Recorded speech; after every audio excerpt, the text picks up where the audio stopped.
আমার নবী আমারে ঘোষণা দিছে শাহাদাতের আগ পর্যন্ত আমি যেন এই জায়গাতেই থাকি, আমি যেন পদত্যাগ না করি, এটা আমার নবীর ঘোষণা। তাই জীবন চলে যাবে রে, আমি আমার জায়গা থেকে লড়ব না। ওই আর কি হয়ে গেছে, সবাই মিছিল শুরু করছে, গদি ছেড়া দেন, গদি ছেড়া দেন, এমন ভাবে আন্দোলন শুরু করছে। হযরত উসমান রাদিয়াল্লাহু তাআলা আনহু জানালার দিকে তাকায়া দেখে শুধু মুনাফিক নয়, নবীর কিছু সাহাবায়ে কেরাম সহ উসমানের কিছু পরিচিত সাহাবীরা সহ এই আন্দোলনে অংশগ্রহণ করছে। এটা দেখার পরে ওনার মনে অনেক কষ্ট লাগছে।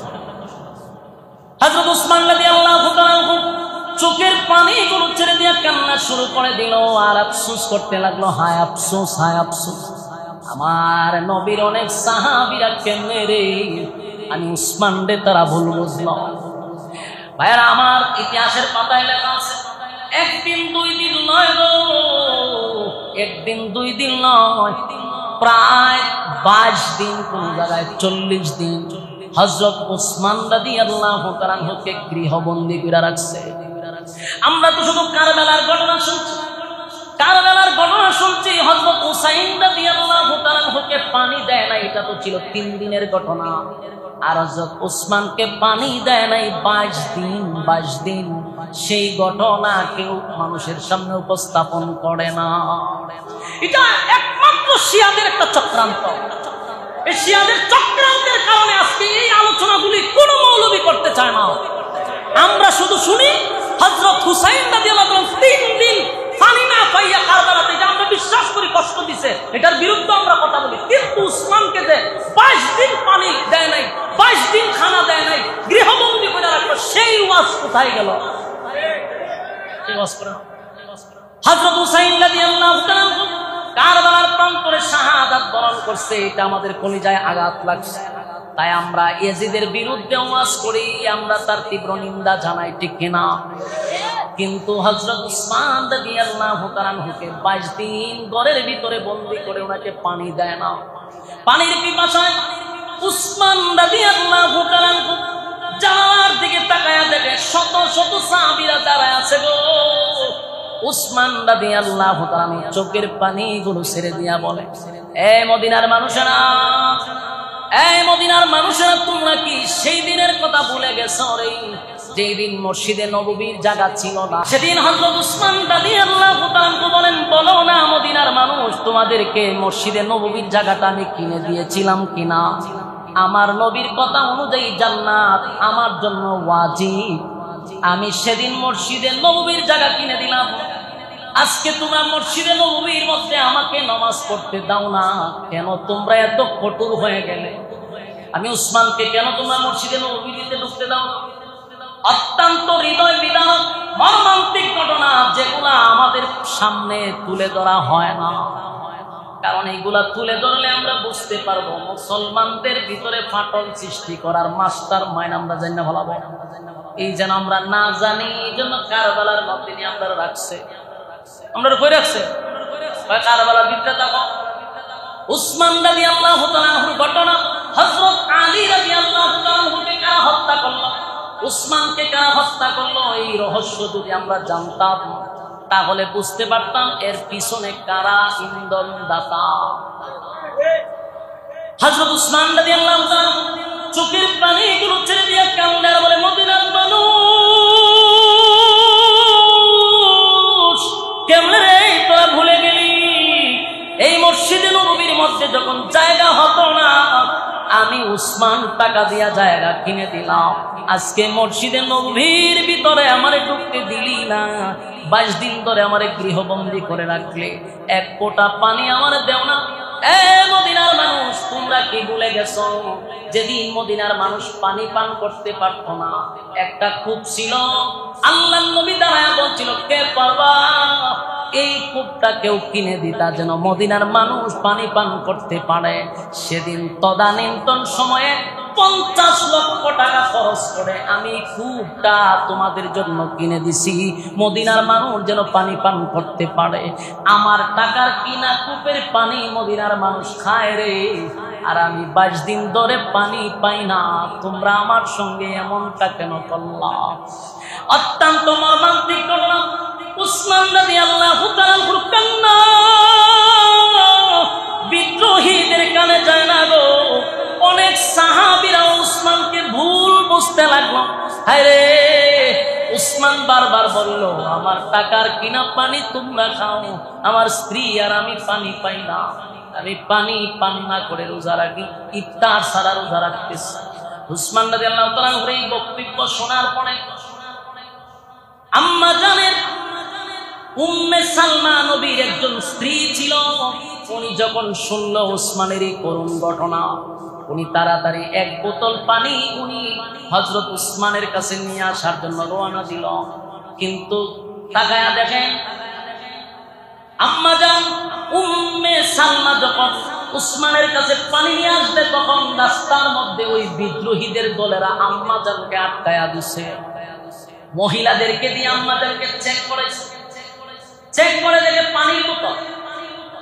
কত বড় পাষণ্ড এই মুনাফিকের বাচ্চাগুলি! সেদিন আম্মা জানকেও 1 ফোঁটা পানি উসমানের কাছে নিতে দেয় নাই, পানি নিতে দেয়। হযরত উসমান রাদিয়াল্লাহু তাআলা চিঠি লিখলেন হযরত আলী রাদিয়াল্লাহু তাআলার কাছে, আলী রে, গোটা মদিনার মানুষ আমার 1 ফোঁটা পানি পান করতে দেয় না। হযরত আলী চিঠি পাওয়ার পরে পাগল হইয়া উসমানের কাছে চিঠি লিখলেন আর বললেন, উসমান আপনি শুধু ওয়ার্ডার দেন। আমি উসমান, আপনি শুধু ওয়ার্ডার দেন, আমি আলী ওয়াদা দিতেছি আমরা তাদের সঙ্গে যুদ্ধ করব, যুদ্ধ করে সবগুলারে শেষ করে দিব, আপনি শুধু অনুমতি দেন। কিন্তু উসমান রাদিয়াল্লাহু তাআলার কথা হলো মদিনার জমিতে, নবীর জমিনে আমি উসমানের শাসন আমলে কোনো রক্তপাত আমি দেখতে চাই না। এত নির্মম, উনার উপরে এত নির্যাতন চালাইলো, কিন্তু উনি একটা কথাই বললো, আমি উসমান বেঁচে থাকতে মুসলমানদের মধ্যে মুসলমানদের রক্তপাত হোক এটা আমি চাই না। কারণ হযরত আলীকে উদ্দেশ্য করে বলল, আলী রে, এই বিদ্রোহীদের মধ্যে শুধু বিদ্রোহীরা না, এখানে নবীর অনেক সাহাবীরা ঢুকে গেছে, অনেক মুসলমানদেরকে ভুল বোঝানো হয়েছে। যুদ্ধ শুরু করলে মুসলমানের হাতে মুসলমান হত্যা হবে, তাই রক্ত আমি দেখতে চাই। হযরত আলীও চেষ্টা করলেন উসমানের কাছে যাওয়ার জন্য, কিন্তু বিদ্রোহীরা আলীকে আটকায়া দিল। হযরত আলী রাদিয়াল্লাহু তাআলা হুকে উসমানের কাছে যেতে দিল না। হযরত আলী তখন মাথার পাগড়িটা উসমানের কাছে পাঠায়া দিল যে আমি আসতে চাইছিলাম কিন্তু আমার আসতে দেয় নাই রে। এই অবস্থা যখন চলতে লাগলো, অন্যদিকে হযরত আলী রাদিয়াল্লাহু তাআলা ওনার ছেলে, 2 জন যুবক ছেলে, একজন হাসান, হুসাইন রাদিয়াল্লাহু তাআলা, 2 জনকে পাঠায়া দিলেন, তোমরা উসমানের বাড়ির প্রথম গেটের সামনে দাঁড়ায়া থাকবা, কোন বিদ্রোহীরা যেন উসমানকে হত্যা না করতে পারে। কলিজার 2টা ছেলেকে পাঠায়া দিল, তোমরা যেভাবেই হোক উসমানকে হেফাজত করবা। সুবহানাল্লাহ। রাসূলের পরে আবু বকর সিদ্দিক রাদিয়াল্লাহু তাআলা উনি দেশ চালাইছেন। এরপরে খলিফাতুল মুসলিমিন হযরত ওমর রাদিয়াল্লাহু তাআলা দেশ চালাইছেন। এই ওমর পর্যন্ত মুসলমানদের ঐক্য ছিল, মুসলমানদের মধ্যে একতা ছিল।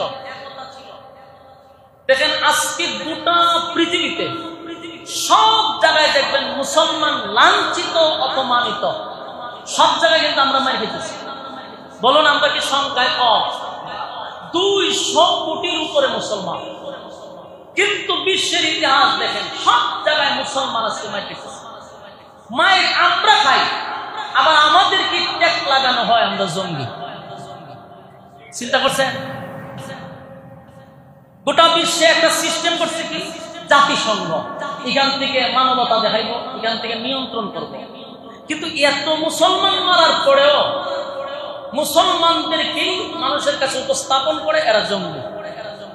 আমেরিকাকে জঙ্গি বলার সাহস পায় না, ইসরায়েলের মতো কুখ্যাত খুনিকে কিন্তু তারা সন্ত্রাসী বলবার সাহস পায় না। মাজলুম মুসলমানদেরকে মারার পরে তারা আবার মানুষের সামনে তাদেরকে টেক লাগায় দেয় জঙ্গি। এই যে একটা অবস্থা, এটা আজকাল থেকে নয়, এই বিষয়টা আজকাল থেকে নয়। আপনারা যদি 10-15 মিনিট একটু মনোযোগ দিয়ে শুনেন তাহলে আপনারা একটা জিনিস বুঝতে পারবেন যে মুসলমানের ভিতরে এই ফাটল সৃষ্টি করলো কারা। রাসূল আরবি সাল্লাল্লাহু আলাইহি সাল্লাম যখন মক্কা থেকে মদিনায় আসছে, আসার পরে মদিনায় অসংখ্য ইহুদি ছিল। রাসূল আয়েশা ইহুদিদের সাথে একটা চুক্তি করছে, সন্ধি করছে। সন্ধিটা হইল যে আমরা একই সাথে চলবো, কিন্তু আমরা কারোর সাথে যুদ্ধ করব না। কেউ যদি আমাদের উপরে আক্রমণ করে আপনারা আমাদের সাথে থাকবেন, আপনাদের উপরে আক্রমণ করলে আমরাও থাকবো আপনাদের পাশে। দেশটা কিন্তু আল্লাহ রাসূল বললেন যে তোমরা একটু পিছনে যাও, আমি এদের সাথে একটু পার্সোনাল কথা বলবো। তারা রাসূলকে একটা ঘরের ভিতরে নিয়ে গেছে, ঘরের ভিতরে নিয়ে রাসূলকে বসাইছে।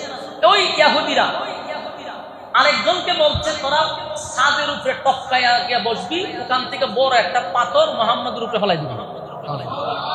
মূল টার্গেট হলো রাসূলকে হত্যা করার জন্য। তো এরা এইদিকে রাসূলের সঙ্গে কথা বলতেছে, আর একটা ইহুদি পাথর নিয়ে উঠছে রাসূলের উপরে ফেলাই দিবে। এই মুহূর্তে জিবরাইল আলাইহিস সালাতু ওয়াস সালাম আয়েশা বলল, হুজুর আপনি তাড়াতাড়ি এখান থেকে উঠেন, আপনাকে হত্যা করার জন্য এরা ষড়যন্ত্র করছে। আল্লাহ রাসূল দ্রুত এখান থেকে উঠে গেলেন। পরবর্তীতে রাসূল এই মদিনা থেকে ইহুদিদেরকে বের করে দিয়েছে, তোরা মদিনা থাকার দরকার নেই, বাইরে বাইরে। এরপরে রাসূলের পরে হযরত আবু বকর দেশ শাসন করছেন। এরপরে হযরত খলিফাতুল মুসলিমিন হযরত উমর দেশ শাসন করছেন।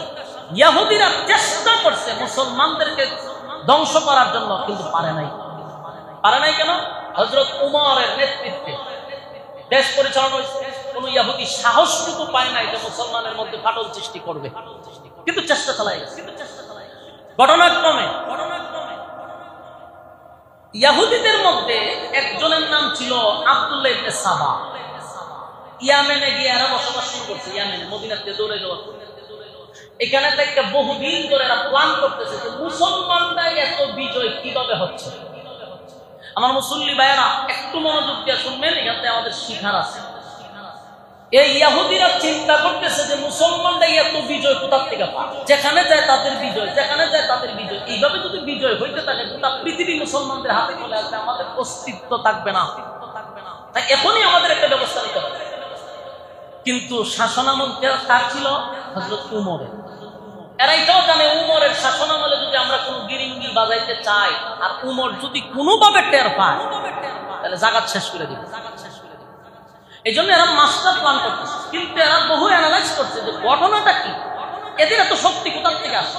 এরা 1000-এর সাথে 313 জন বিজয় হয়, 60 জনের সাথে 60,000 পারে না। ঘটনাটা কি? এরা বহু বছর গবেষণা করে দেখলো যে এদের মূল শক্তির উৎস হইল মুসলমানদের মধ্যে আছে একতা। আমি কি আপনারা সোনার একটা বাসায় বলতেছি না, নোহালি ভাষা কিতা বুঝুন, কথাতে বুঝি বুঝছেন না আপনারা? মুসলমানদের কিতা আছে, একতা আছে, মানে ঐক্য আছে। এই ঐক্য থাকার কারণে তাদের সঙ্গে কোনো মানুষ, কোন ইহুদি বলেন, খ্রিস্টান বলেন, যেই যুদ্ধ লাগে এর সাথে পরাজিত হয়। কেন? মুসলমানদের মধ্যে একতা আছে। এই একতাটাই হলো সবচেয়ে বড় শক্তি। বলে যে আপনাদের বিবেকে কি বলে, একতার মধ্যে শক্তি আছে না নাই? এরা বহু বছর প্ল্যান করে বাইরে যে এইটাই হলো মূল ঘটনা। তাহলে এখন আমাদের কাজ হবে মুসলমানদের মধ্যে একতা নষ্ট করে দেওয়া, মুসলমানদের মধ্যে একটা ফাটল সৃষ্টি করা। তাদের যেভাবে ঐক্যবদ্ধ আছে এখান থেকে তাদেরকে সরাই দিলেই তাদের শক্তি কমে যাবে। তারা বহু বছর অপেক্ষা করার পরে উমরের শাসনামলে পারে নাই। এরপরে তিনি শাসনামলে আসছে, উনিকে হযরত উসমান রাদিয়াল্লাহু তাআলা। উনি ছিলেন নম্র, ভদ্র, লাজুক প্রকৃতির একজন মানুষ। এই ইহুদিরা উনার শাসনামলটাই বেছে নিছে যে এখনই আমাদের যা করা করতে হবে। কারণ উসমান অত্যন্ত নরম মানুষ, উনি ডাইরেক্ট কোনো অ্যাকশনে যাবে না। আর ওনার আমলে যদি আমরা সাকসেস না হইতে পারি আর হব না। সম্মানিত শুধু যেই ভাবনা সেই কাজ। এই আব্দুল্লাহ ইবনে সাবা ইয়ামেন থেকে মদিনায় আসছে। ট্রেনের মাস্টার প্ল্যান তাদের। মদিনায় আইসা প্রকাশ্যে মুসলমানদের সামনে কালেমা পড়ছে। কালেমা পইরা হে মুসলমান হইছে। এই লম্বা দাড়ি, এই লম্বা পাঞ্জাবি, এই লম্বা ভাগরি, ফগড়ে মেসওয়াক, বুঝা যায় বুজুর্গ আসমানতে লাইমাইছে। এত বড় বুজুর্গ কালেমা পড়ার পর থেকে তার ইবাদত বন্দেগী দেখে মানুষ দিন পর দিন তার প্রতি দুর্বল হইতেছে। এত লম্বা নামাজ, এত বড় জিকির, সারাদিন শুধু সে ইবাদতে সময় কাটায়। মোটামুটি মদিনার মধ্যে একটা কানাঘুষা শুরু হয়ে গেল যে আব্দুল্লাহ ইবনে সাবার মতো একটা আমলদারি ব্যক্তি, এত বড় একজন বুজুর্গ আর নাই। সে কালেমা পড়ছে ঠিক, মূলত সে ইহুদি। মাথায় রাখবেন, সে কি ইহুদি। সে কালেমা পড়ছে তার ভিন্ন একটা উদ্দেশ্য। ইবাদত বন্দেগী এমন ভাবে বাড়াইছে, মানুষ দেখলেই তার কাছে বক্ত হয়ে যায় যে সর্বনাশ, উনি বহুত বড় বুজুর্গ। এটাই সে কাজে লাগাইল। কিছুদিন থাকার পরে যখন মানুষের কাছ থেকে একটা জনপ্রিয়তা পাইছে, সবার মুখে মুখে যখন তার কথা ছুড়ে গেছে, সে করলো কি, হযরত উসমান রাদিয়াল্লাহু তাআলার কাছে গেছে। এর ভিতরে উসমান রাদিয়াল্লাহু তাআলা কানে গেছে যে সে একদম ভালো একজন মুসলমান এবং তার ইবাদত বন্দেগী সবার মুখে মুখে উসমান অলরেডি জানছে। সে উসমান রাদিয়াল্লাহু তাআলার কাছে গিয়া কয় যে আমি আপনার কাছে আসছিলাম একটা বিষয় পরামর্শের জন্য। হযরত উসমান রাদিয়াল্লাহু তাআলা বলে, কি পরামর্শ? যে রাষ্ট্রীয় কোনো কাজে আমাকে লাগানো যায় কিনা। বুঝতেছেন বিষয়? ওইখান পর্যন্ত সে অলরেডি চলে গেছে যে রাষ্ট্রীয় কোনো কাজে আমাকে লাগানো যায় কিনা। হযরত উসমান রাদিয়াল্লাহু তাআলা সাধারণ কোনো সাহাবী না, বিচক্ষণ সাহাবী। উনি কতক্ষণ তার চেহারার দিকে তাকায় বলল, না, তোমার যোগ্য মনে হয় না, তোমার রাষ্ট্রীয় কোনো কাজে লাগানো যাবে না। মানে কথাটা বলার পরে তার মাইন্ডটা লাগছে, তার মনে অনেক কষ্ট পাইছে যে এতগুলা মানুষের সামনে আমার অযোগ্য বললো। এবার সে কি করলো, এখান থেকে একটু দূরে গিয়া আরো কিছুদিন থাকার পরে ওই যে বিশাল একটা টিম গঠন করছে, মোটামুটি মানুষের আস্থা, এদেরকে বলতে লাগলো যে হযরত আলী থাকতে, এত বড় একজন যোগ্যতা সম্পূর্ণ একজন ব্যক্তি থাকতে, নবীজির আপন চাচাতো ভাই, নবীর বংশের মানুষ, উনি থাকতে উসমান কিভাবে খেলাফত পায়? সিস্টেম বুঝছেন? সিস্টেম একটা মাইট দিচ্ছে। আর এই কথাটা কিছু সাধারণ মুসলমানরাও এটা আস্তে আস্তে খাওয়া শুরু করছে। দুর্বল মানুষের কাছে একটা মেসেজ দেয়। যেমন আমি একটা এক্সাম্পল দিই, আপনাদের মাদ্রাসায় একজন প্রিন্সিপাল আছে, ভালো মানুষ। এখন ওনারা বিদায় করার জন্য তো ডাইরেক্ট কোনো অ্যাকশন নাই। তখন ওই কিছু কিছু মানুষের কাছে ওই আমাদের মতো কিছু লেবাসদারি মৌলবীরা, দেখতে মৌলবী, বড় দাড়ি, পাগড়ি, কিন্তু খাসলত হলো মুনাফিকের। হ্যাঁ গিয়া হইবা আমাদের সোনারগাঁটের এত বড় হুজুর থাকতে, হ্যাঁ বেটা কেমনে আমরা সোনারগাঁটের মুহতামিমগিরি করতে পারে? কিভাবে ভাইল চাকরিটা? আস্তে আস্তে মানুষের ভিতরে বিষ ঢুকায় দেয়, আর এটা একসময় মানুষ খাইতে থাকে। এরপরে কিন্তু একটা দুর্ঘটনা ঘটে, এই আব্দুল্লাহ ইবনে সাবাই ঘটনাটা। পরবর্তীতে সে করলো কি, হযরত আলীর কাছে গেছে। আলী রাদিয়াল্লাহু তাআলা একজন বিচক্ষণ সাহাবী, সাধারণ সাহাবী না। ওনার কাছে গিয়া এইভাবে আস্তে করে ছাড়ছে যে আপনার মতো একজন সাহাবী থাকতে, নবীর বংশের লোক থাকতে, যোগ্যতা সম্পন্ন ব্যক্তি থাকতে উসমান কিভাবে দেশের রাষ্ট্রনায়ক হয়? কথা বুঝতেছেন? হযরত আলী স্যারার ভাই সাহেব বলে, তোর লক্ষণ বালা না, তোর উদ্দেশ্য বালা না। নেক্সট টাইমে যদি তুই আমার সামনে এই সমস্ত কথা বলবি, তাহলে কিন্তু তোর খবর আছে। সে বুঝতে পারছে যে আমার কথা এখানে খাইতো না। অনেক মানুষ দেখবেন ভালো উলামায়ে কেরাম যারা আছে, আসলে ইখলাসপূর্ণ মানুষ, যাদের ভিতরে অহংকার নাই, হিংসা নাই, তাদের কাছে কোনো বিষয় কথা হয়ে সার পায় না। আর যাদের ভিতরে নাফাকি করা, এদের কাছে এই সমস্ত লোক গিয়া স্থান পায়। আর এরা একটা সমাজের মধ্যে এক সময় বিস্ফোরণ তৈরি করে। সবার কাছে কিন্তু সবকিছু পারে না। হযরত আলী রাদিয়াল্লাহু তাআলা, আপনাদের কি মনে হয় একজন সাহাবী নবীর শুধু খালি চাচাতো ভাই? বিষয়টা এমন না। নবীর কলিজার টুকরা মেয়ে ফাতেমার স্বামী, ঠিক কিনা? হযরত হাসান রাদিয়াল্লাহু তাআলা, হুসাইন রাদিয়াল্লাহু তাআলার বাবা, এমন একজন সাহাবীর কাছে আব্দুল্লাহ ইবনে সাবা গেছিল কিছু ওসমানের বিরুদ্ধে বলার জন্য। কিন্তু হযরত আলী বললেন, আমি যা বুঝতেছি তোমার লক্ষণ ভালো না, তুমি সমাজের মধ্যে একটা ফাটল সৃষ্টি করার চেষ্টা করতেছ। নেক্সট টাইমে যদি এমন কাহিনী করো তাহলে খবর আছে। এই আব্দুল্লাহ ইবনে সাবা উসমান রাদিয়াল্লাহু তাআলাকে মানুষের কাছে কালার করার জন্য তার চেষ্টা চালায়া যাওয়া শুরু করছে। অলরেডি মানুষ বুঝে ফেলছে যে লোক বেশি সুবিধার না, খবর চলে গেছে উসমানের কাছে যে হুজুর হে কিন্তু লোক ভালো না, অতি ভক্তি সুরের লক্ষণ। এর যে পরিমাণ ভক্তি দেখছিলাম হুজুর এর লক্ষণ ভালো না। হযরত উসমান রাদিয়াল্লাহু তাআলা বললেন, এ আব্দুল্লাহ ইবনে সাবা, আমি তোমারে বললাম তুমি মদিনার থেকে বাইর হয়ে যাও, না হয় তোমার ব্যাপারে আমি ব্যবস্থা নিব। ইয়াদ রাখবে, মদিনার থেকে তারে বাইর করে দিছে, মদিনার থেকে বাইর করে দেয়, মদিনার এরিয়ার ভিতরে যেন তোরা না দেখি, খেতনাবাজের জায়গা নাই, বাইর করে দিছে। হে করলো কি, মদিনার থেকে বাইরিয়া বসরায় গেছে, বসরায় গিয়ে আশ্রয় নিছে। এখানে যাবার পরে কিছু লোক ছিল উসমানের বিরুদ্ধে, কিছু লোক থাকে না, সবার কাছে কেমনে ভালো হইতে পারবে? ইমাম সাহেব মসজিদের কি সব মুসল্লির কাছে ভালো হইতে পারে? কথা কই না দি, ইমাম সাহেব সুদের ওয়াজ করলে সুদকুর জীবনে ইমাম সাহেবরা বলা হইব, সুদকুরের বাড়িতে ইমাম সাহেবের দাওয়াত দিব যে আমার ভেড় লাত মারছে। বসরায় যাওয়ার পরে সেখানে গিয়ে উসমান রাদিয়াল্লাহু তাআলা আনহুর বিরুদ্ধে সে ষড়যন্ত্র করতেছে। সেখানের গভর্নরের কানে গিয়া পৌঁছে গেছে যে হুজুরের লক্ষণ ভালো না। এ বসরার মানুষের কাছে উসমানের বিরুদ্ধে বিভিন্ন ধরনের মন্তব্য করে। বসরার যিনি গভর্নর উনি যখন বুঝতে পারছে যে হ্যাঁ ষড়যন্ত্র শুরু করছে, বসরার গভর্নর কইল তোরে যেন এই বসরার ভিতরে না দেখি, এর বসরার থেকে বাইর করে দিচ্ছে। ইয়াদ রাখবেন কয়টা দেশ থেকে বাইর করছে, মদিনার থেকে বাইর করলো, গেল বসরা, বসরার থেকে তারে ঘাট ধরে বাইর করে দিচ্ছে, বসরার এরিয়ার ভিতরে যেন তোরা না দেখি। এখন সে গেছে কুফায়। সে কোথায় গেছে? সেখানে গিয়ে আবার কিছুদিন ইবাদত বন্দেগী, প্রথম যে দেশে যায় গিয়ে ইচ্ছা মতে আগে নামাজ রোজা পড়ে, আর তো একটা তসবিহ মানে মানুষের উপরে তার আস্থা আগে জন্মাইতে হবে না, লোক বালা। সেখানে যাওয়ার পরে তার ইবাদত বন্দেগী দিকে মানুষ সর্বনাশ, এত বড় বুজুর্গ মানুষ তার উপরে আকৃষ্ট হইতে লাগলো। কিছুদিন পরেই আস্তে আস্তে তার যে মিশন, এটা হলো মানুষের কাছে, জনগণের কাছে উসমানের ব্যাপারে মানুষকে ভুল ধারণা দেওয়া। তাই মানুষের কাছে বলতে লাগলো, অনেক সাহাবীদের কাছেও বলতে লাগলো উসমান কেমন মানুষ। সাহাবীরা বলে উসমানের মতো ভালো তো হয় না, উনি অনেক ভালো মানুষ, দানশীল মানুষ, উনি প্রচুর মানুষকে দান করে। এই আব্দুল্লাহ ইবনে সাবা কয় সে কি দান করে? তার নিজের পকেটের টাকা। সে তো রাষ্ট্রীয় টাকা মানুষের কাছে দেয়, স্বজন প্রীতি দেখায়, স্বজন প্রীতি দেখায় না, নাউজুবিল্লাহ।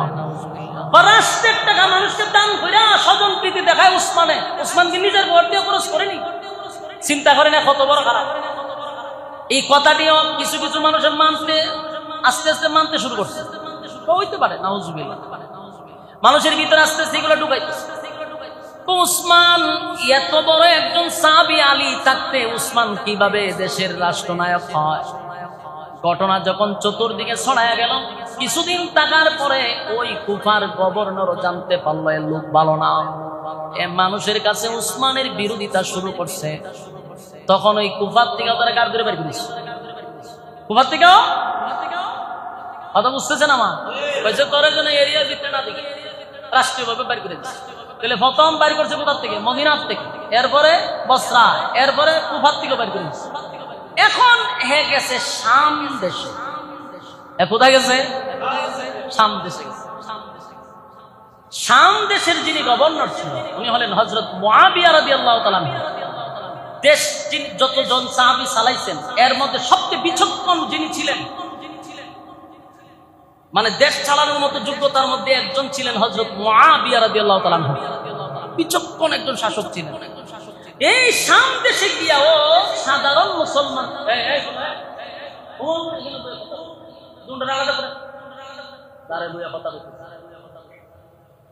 এই শাম দেশে গিয়া ও এই ইহুদি আব্দুল্লাহ ইবনে সাবা প্রথমে ইবাদত বন্দেগী করে মানুষকে বুঝাইছে আমি বড় বুজুর্গ। মানুষ যখন তার কাছে আসতে লাগলো তখন আস্তে আস্তে সে বিষ ঢুকাইতে লাগলো। গভর্নর ছিলেন কে? হযরত মুআবিয়া রাদিয়াল্লাহু তাআলা। সাধারণ কোনো শাসক না। উনার কাছে যখন পৌঁছে গেছে যে আব্দুল্লাহ ইবনে সাবা মুসলমানদের মধ্যে ফাটল সৃষ্টি করতেছে, মুআবিয়া রাদিয়াল্লাহু তাআলা এই কথাটা শুনছে, কোনো ব্যবস্থা নিছে না। তখন বাসে একজনে কইছে, দুইজনে কইছে, আরো শুনি। হঠাৎ করে এই আব্দুল্লাহ ইবনে সাবা নবীর একজন সাহাবী, নবীর একজন ঘনিষ্ঠ সাহাবীর কাছে বলতেছে, আচ্ছা শুনো, উসমান কিভাবে খেলাফত পেল? কেন? কারণ আলী যেখানে আছে এখানে তো উসমান পাওয়ার কথা না। এই সাহাবী বলল যে, রে তোমার কথাবার্তার মধ্যে তো আমি ইহুদিদের গন্ধ পাইতেছি। সুবহানাল্লাহ। নবীর সাহাবী বুঝতে পারছেন যে তোর কথার মধ্যে আমি ইহুদিদের গন্ধ পাইতেছি। তুই কি আসলে ইসলাম প্রচার করস না ইহুদিদের প্রচার প্রসার শুরু করছস? তোর লক্ষণ বলা না। এই সাহাবীর কাফাদা ধরছে, তোর সমস্যা তাই লয়ে গেছে মুআবিয়া রাদিয়াল্লাহু তাআলার কাছে। কে হুজুর, এর লক্ষণ বলা। হে হযরত উসমানের বিরোধিতা করতেছে, আমার সন্দেহ লাগতেছে লোকটারে। হযরত মুআবিয়া রাদিয়াল্লাহু তাআলা বললেন, তোরে যেন শাম দেশের ভিতরে আমি না দেখি। কথা কি বুঝতেছে? এরে কয় দেশ থেকে বাইর করছে বুঝতেছেন? তোরে যেন আমি শাম দেশের ভিতরে না দেখি, এখান থেকে তারে বাইর করে দিল। এখন সে যাবে কোথায়? এবার সে গেল মিশর। এবার কোথায় গেছে? মিশরে কিন্তু একটা অংশ ছিল হযরত উসমানের বিরুদ্ধে। এখন মিশরে গিয়া তার মিশন সাকসেস হয়েছে। কথা বুঝতেছেন? সেই ইয়ামেন থেকে যে মিশন নিয়ে নামছিল এটা বাস্তবায়ন হয়েছে তার মিশরে। মিশরে গিয়ে যে আগের থেকে কিছু লোক উসমানের বিরুদ্ধে আছে, এখানে গিয়া শুরু করলো উসমান রাদিয়াল্লাহু তাআলার বিরুদ্ধে। মানুষ তো তার এই লেবাস দেখে আর তার ইবাদত বন্দী দেখে ওই মনে কোন বুজুর্গ যদি কয় উসমানের বিরুদ্ধে, তা আমরা তো ঠিকই ধারণা করছি। শুরু হইল, কিন্তু বিষয়টা মনোযোগ দিয়ে আসলে লম্বা একটা সময় আব্দুল্লাহ ইবনে সাবা কিন্তু কাটাইছে মিশরে। লম্বা একটা সময় কাটানোর পরে তার মিশন বাস্তবায়ন হয়ে গেল, তার বিশাল একটা টিম হয়ে গেছে। এখন কিন্তু সে একা না, এখন আর একা না, বহু মানুষ তার মুরিদান হয়ে গেছে। এর ভিতরে বহু মানুষ তার দলে নিয়ে আসছে। কিন্তু তখনও গোটা মিশরের মধ্যে তার এই চক্রান্ত যখন চলতে লাগলো, ওখানেও কিছু নবীর সাহাবীরা ছিল, তারা বুঝতে পারছে এর উদ্দেশ্য ভালো নয় রে, এর লক্ষ্য ভালো নয়, এর উদ্দেশ্য ভালো নয়, এ মুসলমানদের মধ্যে পাটল সৃষ্টি করবে। এই কারণে ওখানকার গভর্নরের কাছে খবর গেল যে হুজুর, এ কিন্তু গোটা মিশরের মধ্যে একটা অবস্থা তৈরি করছে, হযরত উসমানের বিরোধিতা শুরু করছে, সাহাবায়ে কেরামদেরকে নিয়ে সমালোচনা শুরু করছে। শেষ পর্যন্ত মিশরের গভর্নর পর্যন্ত এর গাড় ধরে মিশরতে বের করেছে। এখন বলেন, প্রথম ইয়ামেন থেকে গেছে কোথায়? মদিনায়। মদিনার থেকে তারে বিদায় করে দিল, গেল কোথায়? বসরা। বসরার থেকে ঘাট ধাক্কা দিয়ে বিদায় করলো, গেল কোথায়? কুফা। কুফার থেকে বিদায় করার পরে গেল কোথায়? শাম দেশে। শাম দেশ থেকে বিদায় করার পরে গেছে মিশরে।